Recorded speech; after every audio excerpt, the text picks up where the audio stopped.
साथियों, अच्छी किताबें, अच्छे लोग और अच्छे विचार ऐसे ही घूमते घामते आपके पास तक नहीं पहुंच जाते। और रही बात ऐसी वीडियो की, वीडियो से तो भरा पड़ा है पूरा का पूरा इंटरनेट। समुद्र है बहुत बड़ा, एक बार खोल लो और उसके बाद रील के बाद रील और वीडियो के बाद वीडियो चलते चले जाते हैं। अपने दिल से पूछना कितने वीडियो ऐसे हैं जिनसे आपको ज्ञान मिलता है। साथियों, मेरे जो वीडियो हैं कोई मौज मस्ती मारने के नहीं होते, ज्ञान के होते हैं। और जब ज्ञान आपके पास आ जाएगा, जिंदगी अच्छी बन जाएगी, तो मौज मस्ती तो आपको खुद वैसे ही आ जाएगी। इसलिए मैंने कहा कि अच्छे लोग, अच्छी किताबें, अच्छे विचार अपने आप नहीं आते, भाग्य से आते। ये आपका भाग्य था जो मेरे वीडियो पर पहुंचे। और आज मैं एक बड़ा हॉट टॉपिक लेने वाला हूं ब्रह्म स्थान के बारे में। 100 कन्फ्यूजन, 50 तरह के वहम और एक के बाद एक मुसीबत। और आज आपको इस छोटे से वीडियो में हल मिलेगा कि ब्रह्म स्थान होता क्या है, प्लॉट का या बने एरिया का या छत का या छज्जे का, छज्जा जोड़ूं ना जोड़ूं, उसको हटाऊं ना हटाऊं, कैसे कैलकुलेट करूं ब्रह्म स्थान को। बहुत बर्निंग क्वेश्चन। तभी तो मैं कहता हूं, मैंने दरियाओं से सीखा है, मैंने दरियाओं से सीखा है जीने का सलीका, मद मस्त मौज चलना और रहना जमी की जद में। आइए लेकर चलता हूं इस वीडियो पर, जो आपके लिए बहुत ज्यादा यूजफुल बनने वाला है। डॉक्टर आनंद भारद्वाज, वास्तुशास्त्र के एनसाइक्लोपीडिया। नमस्कार साथियों, बहुत बहुत हार्दिक स्वागत, हार्दिक अभिनंदन आप सबका आपके चैनल पर। आज हम बात करने वाले हैं ब्रह्म स्थान के बारे में। ब्रह्म स्थान होता कौन सा है, क्या करता है। सबसे पहली बात तो समझ लेना कि जो ब्रह्म स्थान है, इसको विज्ञान की भाषा में कहते हैं सेंटर ऑफ ग्रेविटी। यानी ये है कि गुरुत्वाकर्षण का एक केंद्र होता है। जब भी कभी भूकंप आता है तो ब्रह्म स्थान में अगर आपका कॉलम खड़ा है तो सबसे पहले वो हिलेगा और बिल्डिंग को गिरने में 1 मिनट लगेगा। ये तो है इसका साइंटिफिक वैल्यू। वास्तुशास्त्र में क्या वैल्यू है? वास्तुशास्त्र में ये वैल्यू है, अगर आप एक बार जाओ फिर से उस तरफ, राजस्थान की हवेलियों को जरा सोच लेना अपने माइंड के अंदर। चारों तरफ कमरे बने होते थे, बीच में चौक होता था। उस चौक से जो है वहीं से लाइट आती थी, सूरज की किरणें आती थी, वहीं बच्चे खेलते थे। जितने परिवार, बड़े परिवार होते थे, हर तरफ कमरे में अपनी अपनी फैमिली, और वहां पर बच्चे खेलते थे। बड़े बूढ़े वहीं बैठा करते थे, वहीं पर चाय पानी और हुक्का वगैरह पिया करते थे। वहीं तुलसी का चौरा हुआ करता था, तुलसी की पूजा वहीं हुआ करती थी, मिलने का स्थान था। आज के दिन में आज वो बन गया है लॉबी, क्योंकि भवन में इतनी जगह नहीं रह गई है, जमीन पर इतनी जगह नहीं है कि हर जगह पर बड़े बड़े विशाल भवन बने, हवेलियां बने।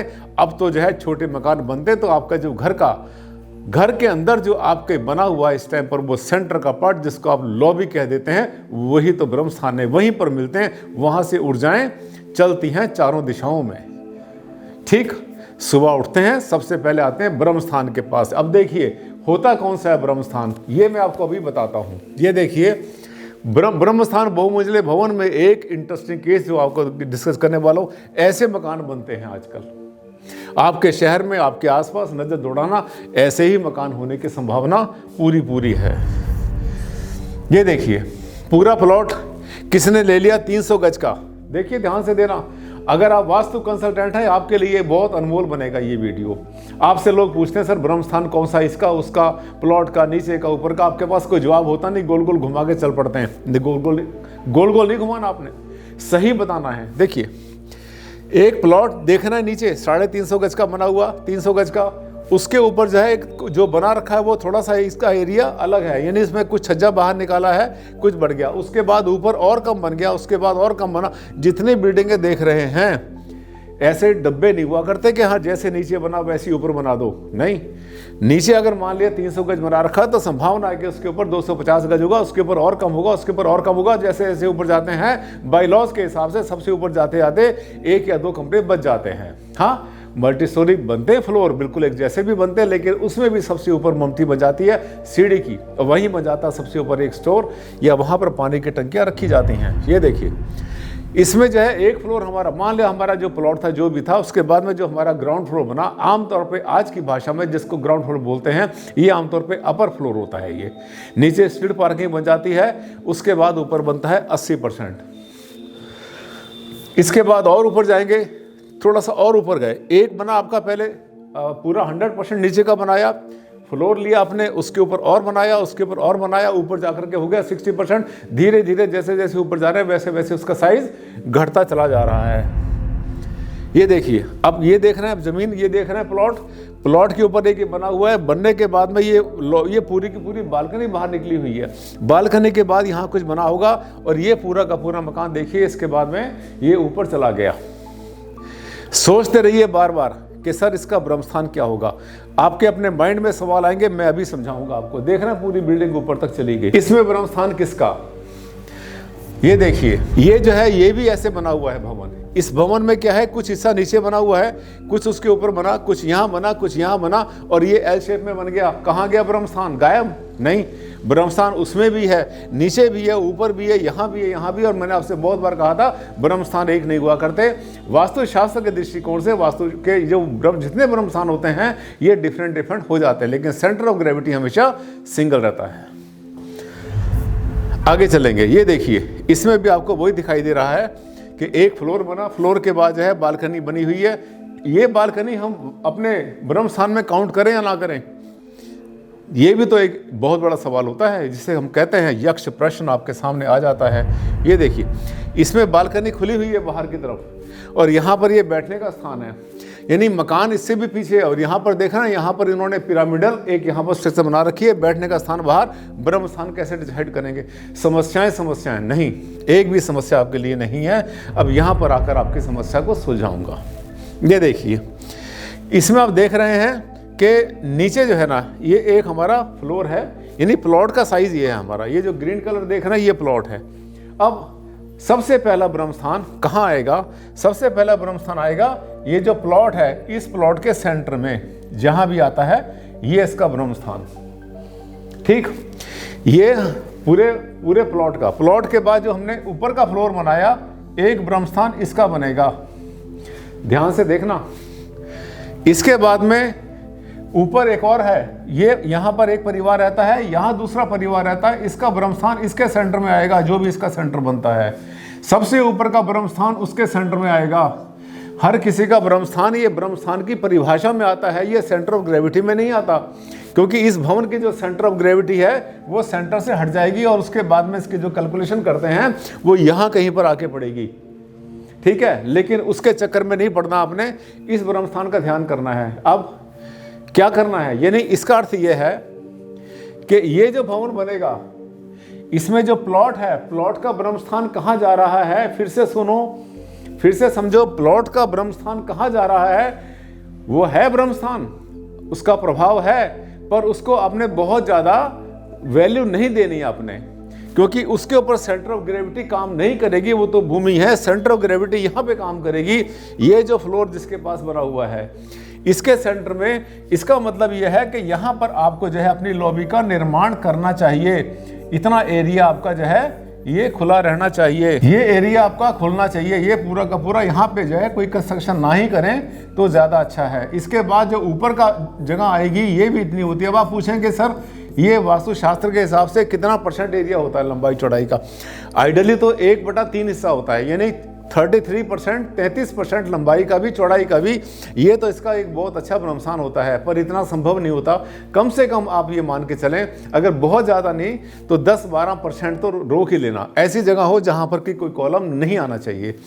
इसके बाद जो ऊपर का भवन बनेगा, ये जो कमरा बना हुआ है, जो बना है, इसका ब्रह्मस्थान यहाँ पर आएगा।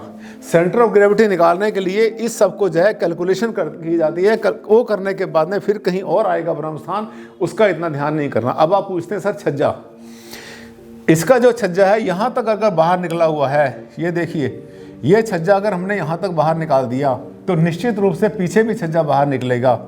अब ये जो छज्जा हमने बाहर निकाला, इस नीचे वाले ग्राउंड फ्लोर के लिए ये ब्रह्मस्थान में कोई काउंट नहीं होगा, और अगर करोगे भी कोई खास फर्क नहीं पड़ेगा, क्योंकि जितना आगे निकला उतना बाहर निकला हुआ है, इसलिए कोई वैल्यू नहीं। हाँ, ये जो ऊपर का हमारा जो ये कमरा बना हुआ है, इसका प्लॉट की तरह से अगर ब्रह्मस्थान कैलकुलेट करेंगे तो आप यहाँ से लेकर के यहाँ तक, यहाँ से यहाँ तक जितनी जगह बनती है, इस सबका जो है छज्जा मिलाकर एक इसका ब्रह्मस्थान बनेगा, जो कि बहुत ज़्यादा इफेक्टिव नहीं होगा।